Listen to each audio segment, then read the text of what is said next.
Hello. It's great to be here. Thank you, IIN, for inviting me. I love talking to all of you. I just love it, love it, love it, love it. So thank you. Most people, as you probably know, when they have challenges with food or they're suffering about their relationship with food, feel like it's a big problem. And it's something that they can fix or get rid of, something that they want to improve, just sort of cut out of them and make everything better. What I've discovered, what I'm teaching my students, and what you can also teach your clients, is that the way you eat is the way you live. How you do anything, basically, is how you do everything. Or as Pema Chodron, the Buddhist teacher, says, anything is a path to everything. So that the food on your plate is an indication of what you actually believe about nourishment, shame, deprivation, joy, whether you feel like you can trust yourself or not, what you feel like you're allowed to have, how much is enough. I spoke to a health coach recently. A lot of people from IIN get in touch with me, which I'm thrilled to say. And she said that it wasn't until she actually encouraged her clients to use food as the portal, use it as a doorway to the rest of their lives, to their belief, to accept it rather than constantly fighting it, that her entire practice changed. So I'm going to tell you a little bit more about that in a couple of minutes. I want to start out by telling you my story. I was as insane with food as anybody I've ever met. And I've been working with people and their relationships with food for over 30 years. So we're talking really insane. There is nothing anybody has ever told me that I haven't been able to relate to or identify with. I started eating compulsively. I started my first diet basically when I was 11. And I went on a lot of sort of normal diets. In those days, Weight Watchers was around. And so I went on Weight Watchers, and then I cut out more than 2 pieces of bread. And then I graduated to much more radical diets. I went on the 1 hot fudge sundae a day diet. One of my favorites. The 1,000-calorie-a-day sugar diet, that was another one of my favorites. These were in the days of calories, not any other index. It wasn't the glycemic index. It wasn't, how much good fat, how much bad fat. It was just calories in, calories out. And if you wanted to lose weight, you were supposed to limit yourself to 1,000 calories a day. Then I went on the all-brown diet. And the all-brown diet was coffee, cigarettes, and Diet Shasta cream soda. I lost weight very quickly on that diet, as anybody would. And at some point, I decided, this was when I was about 25 or 26, I was once and for all going to be thin. I realized I had been gaining and losing. I could gain and lose 10 pounds every other week. It wasn't difficult. So I wanted to be thin. I limited myself to 150 calories a day. And I jogged 4 miles a day. Don't ask me how I did that. I was young. I don't have any other explanation for how somebody eating 150 calories a day could get herself jogging 4 miles a day. But I did. And I got down to about 82 pounds. And I still, when I looked in the mirror, saw fat. And as I often tell my students is, when you look at yourself through shattered lenses, you look shattered. And I was looking at myself through shattered lenses. I didn't like myself very much at all. Nonetheless, I stayed on that diet. It was a diet. I was anorexic, basically. But again, in those days, and this was the late 70s, early 80s, people weren't as concerned about anorexia, not really talking about eating disorder, so to speak. That's still a term I don't actually use. But nonetheless, nobody really knew what to call me except really, really, really skinny. After about 1.5 years, I couldn't stand eating that little. And I often say that the fourth law of the universe is that for every diet, there is an equal and opposite binge.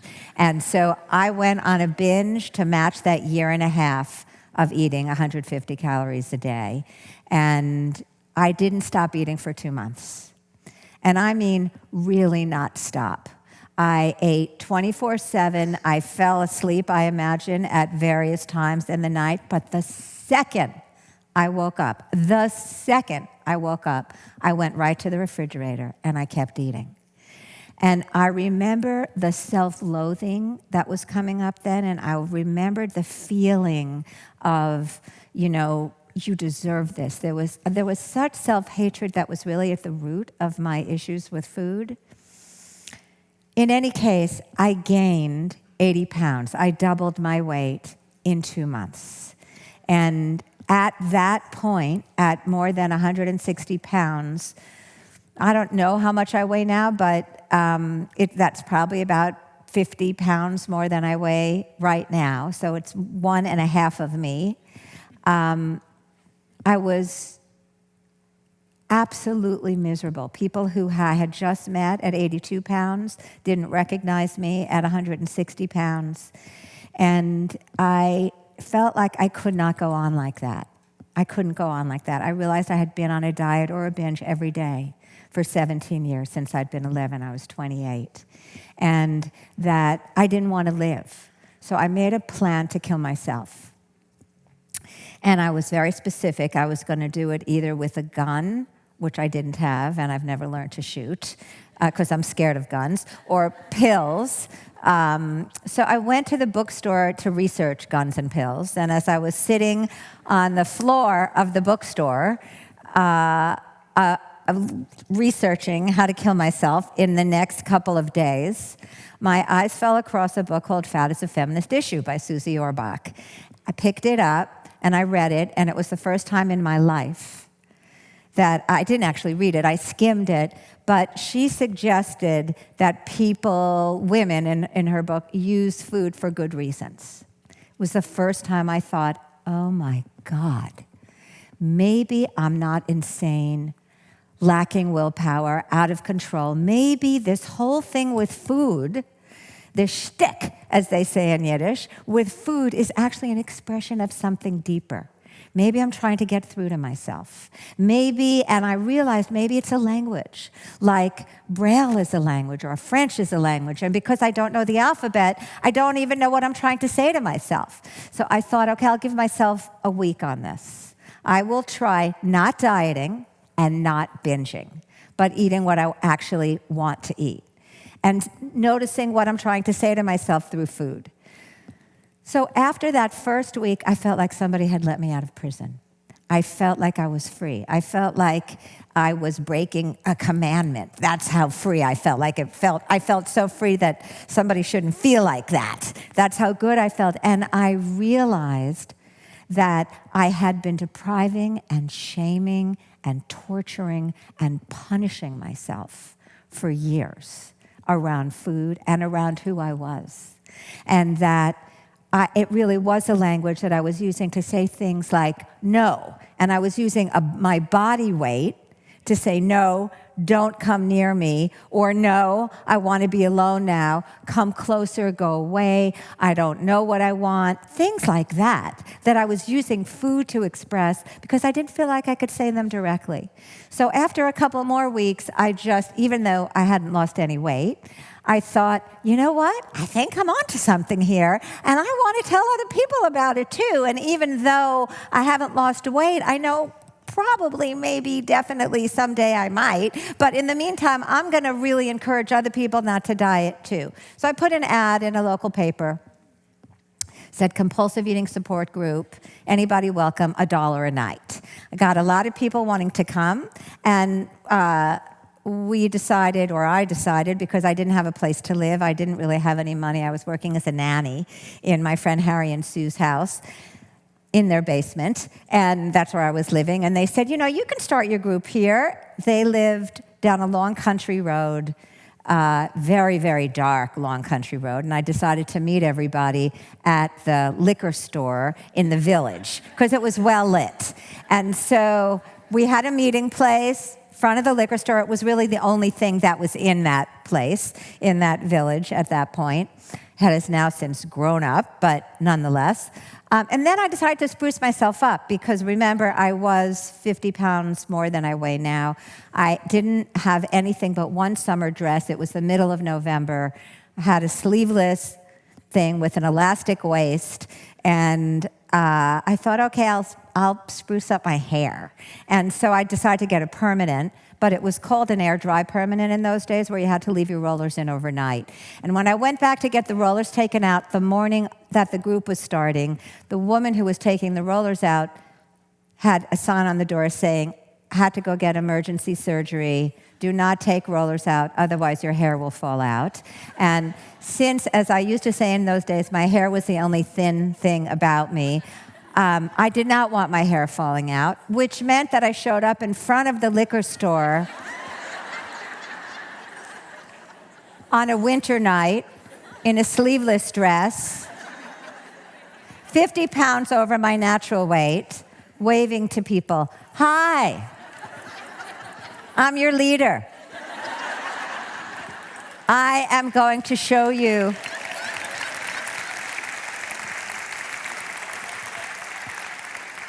how to break free from compulsive eating." The people that didn't run screaming away, and there were quite a few that did, came back with me to Harry and Sue's, where we met every week for a couple of years. We moved different places. One woman owned a delicatessen. We moved to her place after that, after it closed, then to my apartment. And they became the first contributors to my first book, Feeding the Hungry Heart. So the moral of that story is anything is possible. If I can show up, yes, and that is for you too. If I can show up with rollers in my hair,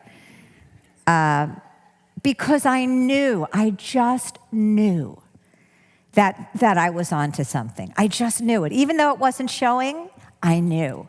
And, Joseph Campbell, the mythologist, says a great thing. He says, follow your bliss. And the romance writer, Nora Roberts, says, get your ass in your chair. So follow your bliss and get your ass in your chair are two really good things. Because, yes, do what you love, but do it. Don't keep waiting to do it. And don't let rollers in your hair stop you. That's the moral. So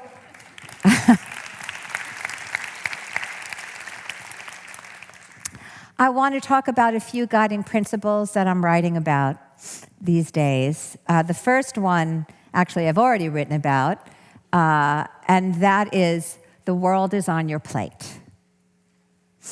Everything you believe, and I made reference to this at the beginning, everything you believe about life and being alive, about what you deserve, about what enough is, about whether you'll ever get enough, about whether what you want is possible for you, shows up on your plate every time you eat.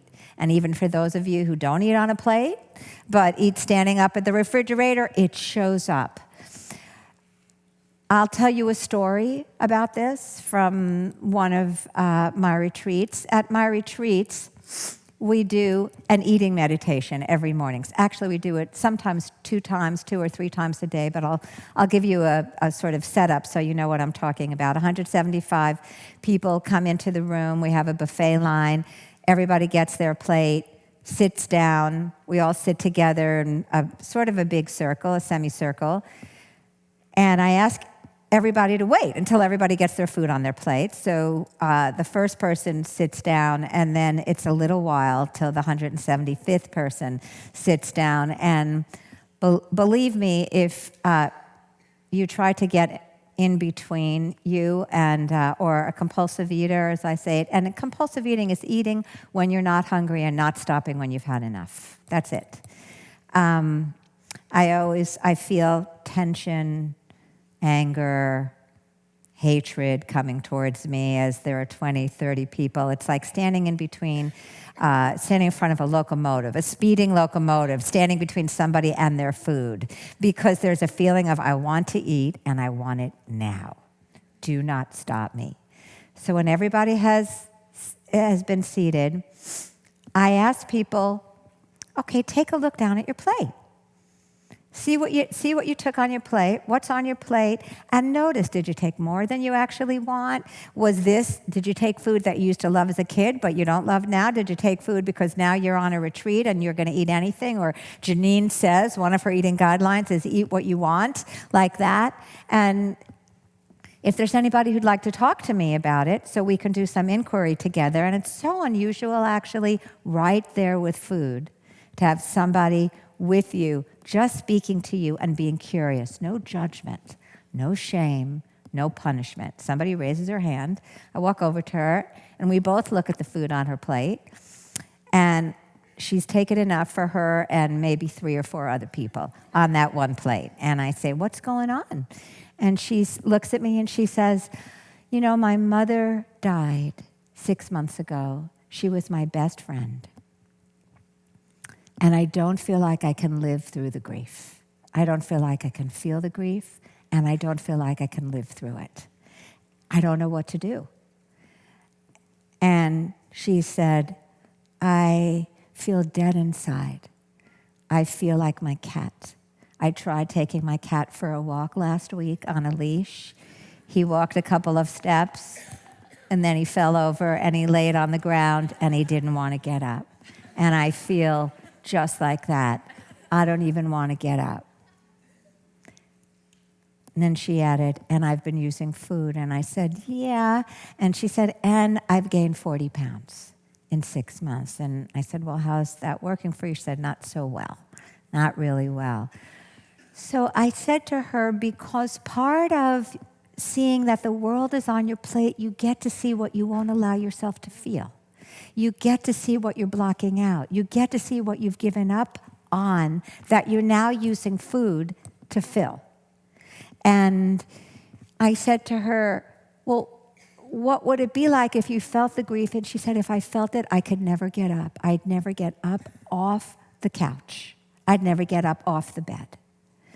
And I said, well, it doesn't seem like you're actually feeling the grief. It feels like you're eating the grief. And that's what happens with most of us with feelings. We don't actually realize that we can feel what's here. We feel like we need to numb and distract and comfort ourselves from what's here.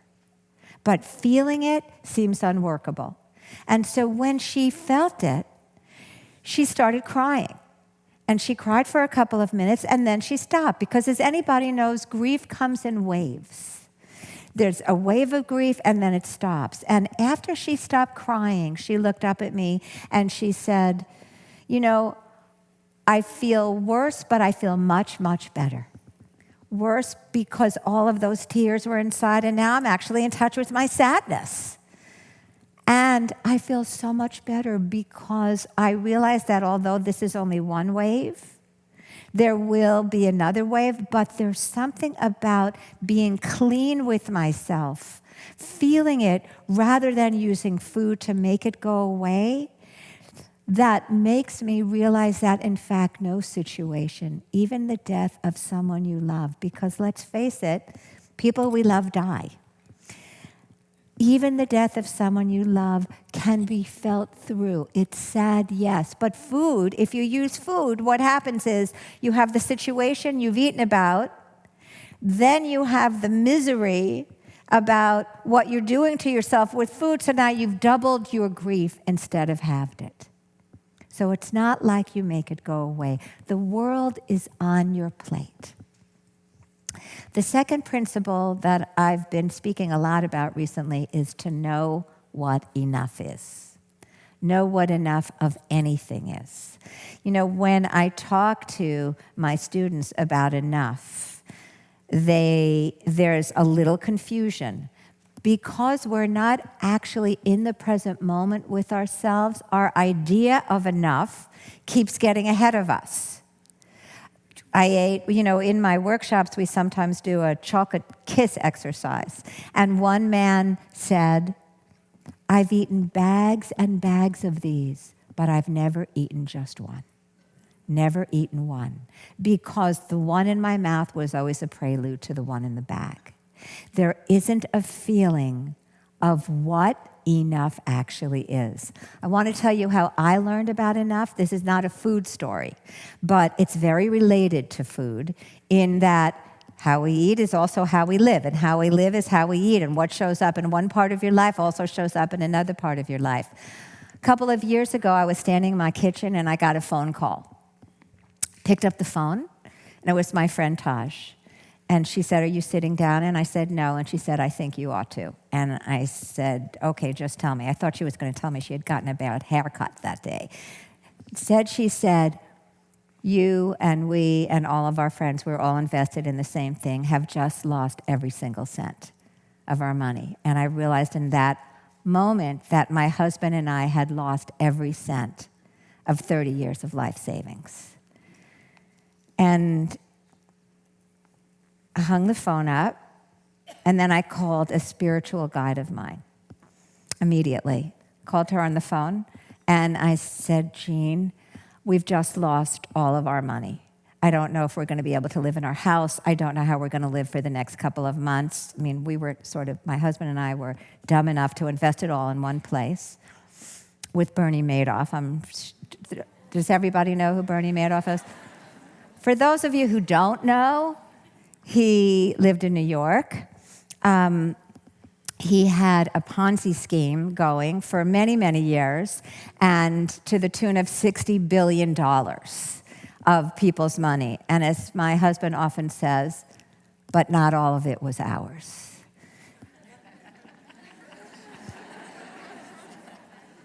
So I called Jean and I said, we've just lost all of our money. Don't know if we can still live in our house. And she took a gulp and a breath, and she said, Geneen, nothing of any value has been lost. And I said to her, Jean, now is not the time to be spiritual.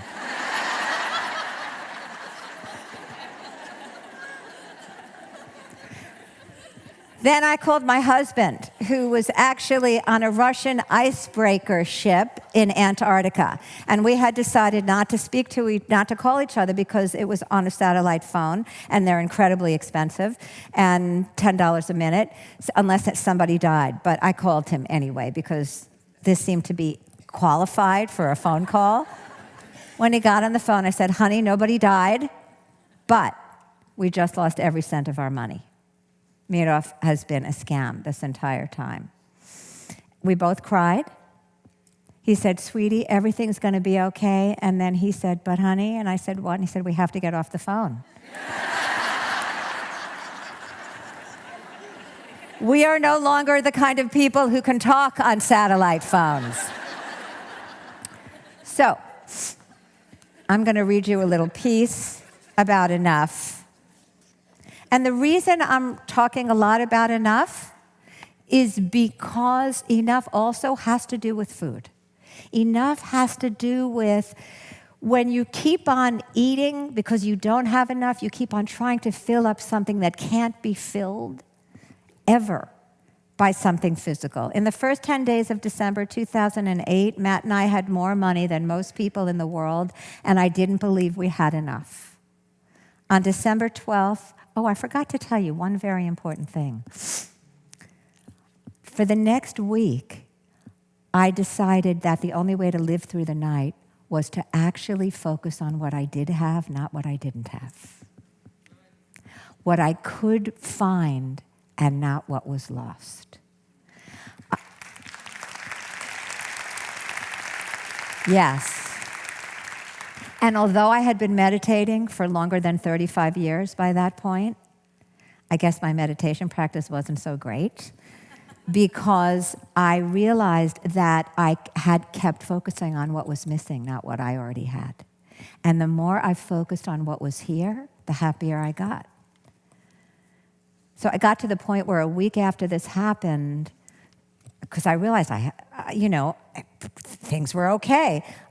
My mother called and she said, "How are you?" And I said, "I'm fine." And she said, "Fine?" And I said, "Yes." And she said, "Sweetheart." And I said, "What?" And I'm going to see her this afternoon after I leave here. She said, "I have to ask you something." And I said, "What?" And she said, "I won't tell anybody." "What, Mom?" "Are you on drugs?" In the first 10 days of December 2008, Matt and I had more money than most people in the world, and I didn't believe we had enough. On December 12th, we had nothing. And after the first few days of feeling devastated, I knew what enough was because for the first time in my life, I had it. Before we lost our money to Madoff, I'd been complaining about our house. Built as a vacation house in 1960, it was drafty and cold, and the plumbing didn't work. We sometimes had to take showers outside, even on 15-degree winter days. After Madoff confessed, I couldn't believe my good fortune to have a house for that day and the day after, even if we might not be able to keep it. Before Madoff confessed, I didn't like the way Matt chewed his cereal.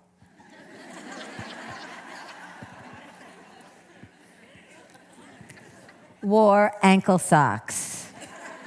Was insistent on focusing on the positive. Can you imagine? After Madoff confessed, it seemed miraculous to me that I'd ended up married for more than 20 years to a man I adored. I remembered again how much I liked his face, his laugh, his walk, the way he rolled his eyes. Before Madoff confessed, I'd peer at my life from the holes in my psyche. I looked at myself and saw the emptiness of the 8-year-old with the sagging neck of a 56-year-old. After Madoff, I was grateful to have a body, hair, eyes, legs that functioned. Optimists get on my nerves, and I've never counted myself in their club. I'm not a person who believes that things work out for the best. Lemonade from lemons is not my style. I don't believe in angels or in the God that most people call God or that justice always comes around. I believe in disaster and that everything that can go wrong will, and I'll end up lonely and fat with moles on my chin that have bristly hair sticking out of them. So it is a bit out of character that losing every penny from 30 years of life savings did not send me spiraling into depression or hysteria or Paxil. When you are suddenly confronted with having nothing and you realize that you once had $1 million and treated it as if it were nothing, you see that the very beliefs on which you construct your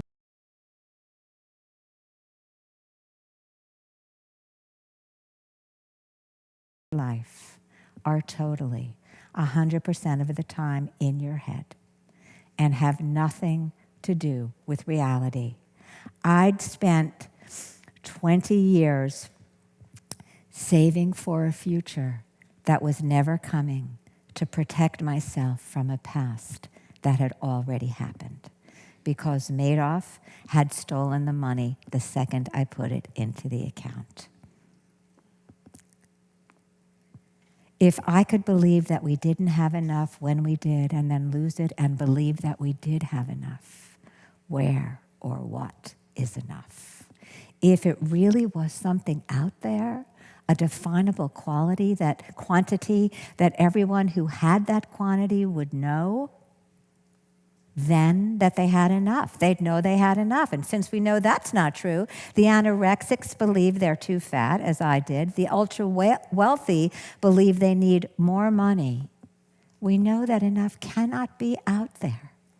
Enough cannot be in something we can touch or buy or have, like money or a thin body or another pair of Ugg boots. Enough isn't an amount. It's a relationship to what you already have. So enough is a relationship to what you already have. But each of us has to find that out for ourselves.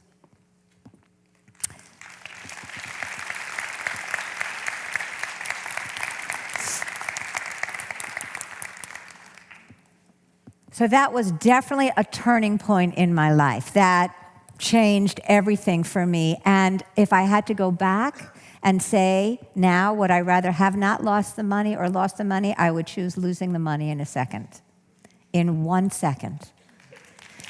Because of what I now realize is that no matter what's going on, I can change my attention to what I have, not what I don't have. And one way that I learned this, that it really came clear to me, Matt and I did a month-long retreat with Thich Nhat Hanh, the Vietnamese Buddhist peace activist, years ago.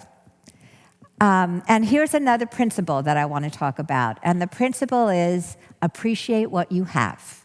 Take in the good. Now, the way you translate that with food is look at the food on your plate, taste the food in your mouth. A lot of people don't taste what's here.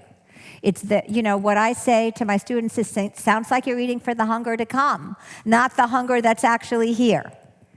So eat for the hunger that's here, not for the hunger to come. Rick Hansen, the neuropsychologist, he puts it this way, take in the good. Take in the good that's already in your life. Thich Nhat Hanh got up in front of our group one day and he said, how many people here have a toothache? Nobody raised their hands, not one person.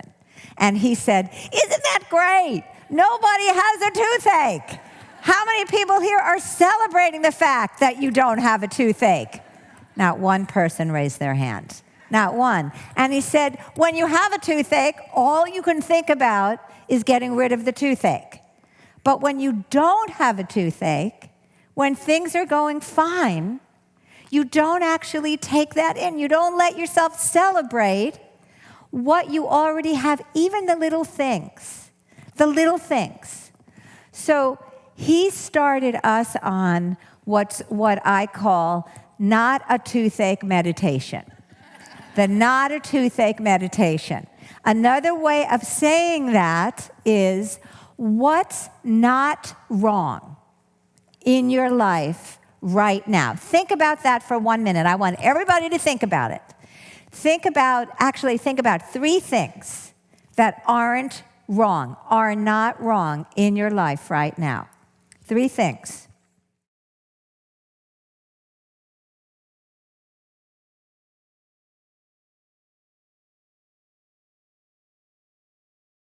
So notice what it's like.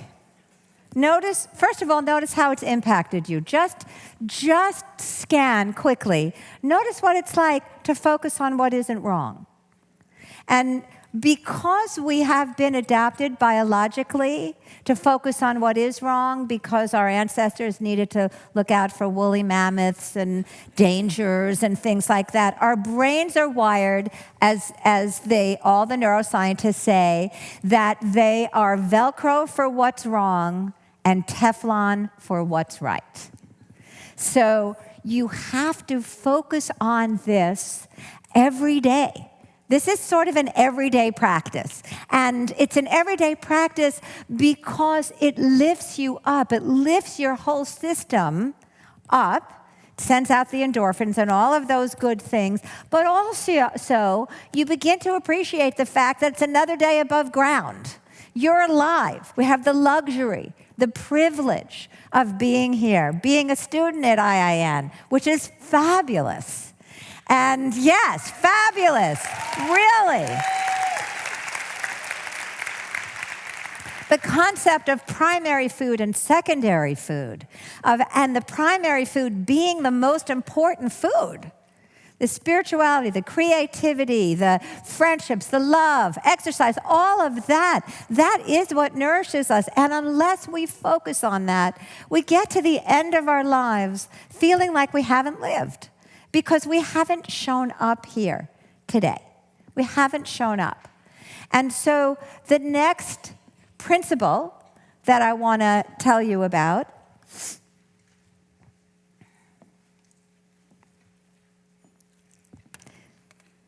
is stop criticizing yourself, blaming anybody else, or complaining about anything. Didn't get such a big laugh at that, I notice. Awful quiet there, I notice. I heard about this not complaining. I'm going to go to the criticizing thing in a second, but I want to tell you about not complaining for a moment. Eckhart Tolle, who wrote The Power of Now, I had a beautiful dialogue with him a year or two ago, and he talked about not complaining. And he said that what most people do is consider that their conversations that they have with each other, which are basically an exchange of mutual complaints, and they don't realize how much it brings them down. The constant complaining. Now, this is focusing on what's wrong. This is an elaboration of that. So I decided to take on the not complaining practice. I take on a lot of practices. And I didn't tell my husband about it. My husband and I were driving in the car, and this had been a couple of days. We're driving in the car, and I was just about to say, "Can you believe what Susie did today? Can you believe that email didn't go out?" And instead, I was just very quiet, and I started noticing the trees. And this has been going on for a couple of days. And he said, "Honey, do you have the flu? Is everything okay?" Because he was, I'm sorry to say this is, not a very kind admission to myself. Sorry to say this, that he was so used to me complaining as a way of exchanging conversation that he thought something was wrong. So take it on. See what happens. Try to spend 3 hours not complaining about the weather. Every time I have talked to my mother, she has talked to me about the weather. And really, it is something to complain about. Okay, but once is okay. So if you have to do one complaint, okay, fine. But see what will happen for a couple of hours if you don't complain to your friend.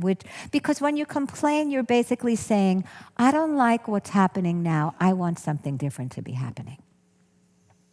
And that is a fight against reality. I don't like the size of my body. I want it to be different. Just wanting it to be different doesn't help. Being curious about it, asking yourself, gee, what's going on here? Now that goes into criticizing yourself. So stop criticizing yourself. Most of us have this voice, mean old voice in our heads. Mean old voice in our heads. Inner critic, parent, you couldn't call it inner critic, inner parent, whatever you want to call it, it's a mean old voice. That developed by the time we were 4. It was adaptive. We needed to have it in order not to stick our hands in fire, in order not to run out in traffic in the street, in order to be able to go over to somebody's house and not throw food on the wall. We needed to develop some kind of inner parent, inner something, authority. At this point, it is the biggest obstacle to any kind of change for you or your clients. How do I know this? From watching myself, because its job is to keep the status quo, to keep you down, in line. Just really walk between the lines. One of my students told me that her 11-year-old daughter, who's on her way to becoming a professional skater, sat on the side of the rink one day and said, I have a mean old voice in my head that's telling me I'm fat and I'm a terrible skater. 11 years old. Somebody else I met at a party told me a story about what happened when her son was 4, a very precocious son. They were at a doctor's office. He picked up People magazine. On the cover was a movie star who was anorexic. Or was in rehab. It didn't say what she was in what for. But as he was reading the article, he looked up and he said, Mom, what is anorexia? And she said, oh, sweetheart, that's a disease that people have when they're thin, but they feel they're too fat. And he said, but Mom, do you have that disease? And she said, why do you think that? And he said, because every time you walk by the mirror, you look and you say, my thighs are too fat. And so that's the superego, inner critic, the voice. And I don't think you realize how much it's on you because most of us are so identified with it. You know, hearing a voice that says, your thighs are too big, has a kind of moral judgment to it. This is how that voice talks. Who do you think you are? I can't believe you just ate that. Your thighs are as big as the state of California. Get it together. Now, I do ask people when they come to a workshop within the first hour to write down 10 criticisms. I'm not going to ask you to do that. Write down 10 criticisms they've made about themselves in the first hour. And most of them have 50 to 100. And these are just sort of regular people off the street. This is not like an advertisement for superegos. This is regular people off the street. If you watch yourself and really stop yourself, and the way you stop is with humor. You say to your superego, you think my thighs are so big? Go pick on somebody whose thighs are small. You think I'm so bad? Go find somebody who's better. Or you think this is a lot? Your superego is saying to you, I can't believe how much you ate. You think this is a lot? You should see what I'm planning on eating for dinner. Humor. You just want to disengage from it. Just disengage so that you're no longer identified with it. Also, strength, get away. You are not my friend. But it's important if you want to make changes in your life and in your clients' lives, help them facilitate those changes, that they disengage from that voice. Because otherwise, that voice will diminish and paralyze and collapse them each time. The second you make a change, that voice will come in. You think you're so big? Yeah, well, they didn't like you. Like that. Finally, the last guiding principle that I've been writing about, the last principle is let yourself stop waiting for your life to begin. Don't wait for your life to begin. Not one more second. When you get to the end of your life, and we don't know when that's going to be, nobody's going to care whether you have thin thighs or really even how accomplished you were. All of those articles that they write about the 5 things or the 3 things or the 10 things that people regret most when they're dying, they're things like, I wish I had let myself be happier. I wish I hadn't worked so hard. I wish I had really told the truth and expressed myself.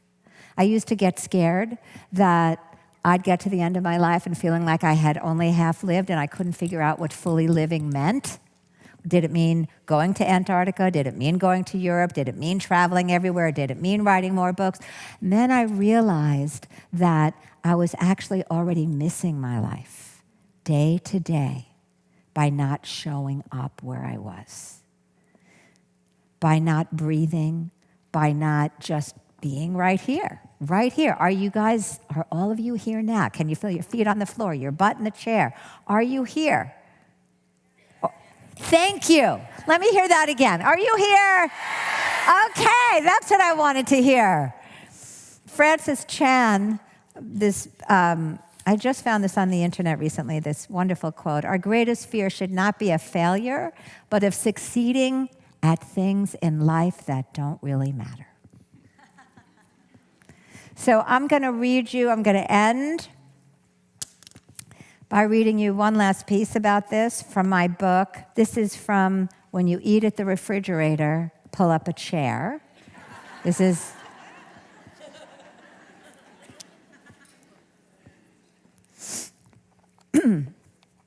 my version of an ancient Buddhist story. A woman was jogging in the forest when she realized that a family of tigers had leaped from a mountain and was momentarily going to be feasting on her for their next meal. She started to run very fast. After years of aerobics classes, years of weight training, and 2 months of spinning, she could outrace even the famed physically fit tiger. But alas, since she had been running on treadmills and not in forests, she wasn't used to navigating her way through dense trees and ran right up to the edge of a cliff. Ever resourceful, she scampered down the side and hung on to a clump of a clump of vines. Meanwhile, the tigers gathered above her, breathing heavily and licking their lips with their huge, rough tongues. Then she heard a roaring below her and saw another family of tigers making their way up the cliff. Apparently, the second family also intended to use her as dinner, and they were fast approaching. Lean as my body is, she thought, and smiled for the briefest millisecond as she remembered her last underwater fat test, only 18% body fat. It is probably zone favorable and will make a fine dinner for these beasts.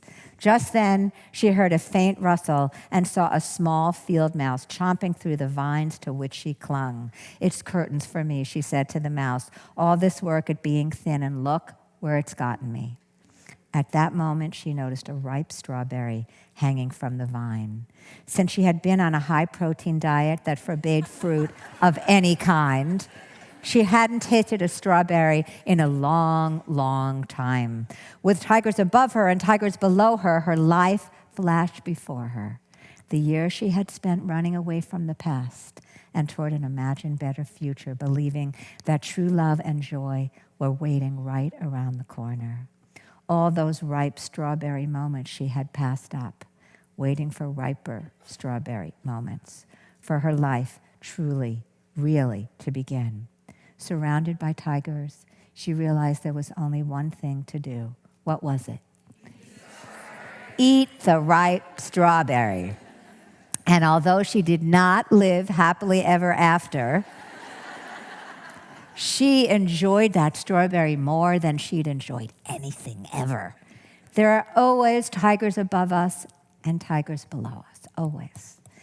And even so, we refuse to eat that juicy, ripe strawberry hanging an inch away.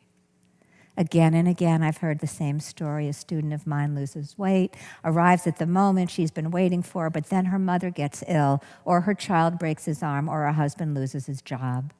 She escapes the tigers of food and weight, runs smack into the tigers of ill health and lost jobs, and forgets to enjoy the strawberries along the way. We have no choice about the tigers above us and the tigers below us. Pain is part of life. You manage to get one part under control and another part falls apart. You may be lucky enough to experience an oasis of time in which everything is smooth, everyone is well, and you are also thin and healthy. Whether it lasts an hour, a week, a month, a year, eventually there will be more tigers. But guess what? Yes, there's also more strawberries. The sun will keep coming up. Your child will say something that will crack your heart open. A new friend will appear, and you will once again be struck by the unbearable wonder and tenderness of life. Most of us ignore the strawberries because we believe there's something even better up ahead. We spend our youth waiting for our lives to begin. We get old waiting for our lives to begin, and we die waiting for our lives to begin, as if there were such a thing as getting it all right, as if perfection really exists. A certain kind of perfection does exist, even though the tigers will never go away. Perfection is choosing to enjoy the lusciousness life offers in whatever form it presents itself, even when you are not as thin as you want to be. You owe money to the IRS. And someone you love is dying. When there are tigers above you and tigers above you, there will always, always be a strawberry right in front of you. Thank you. Thank you. Thank you, everybody.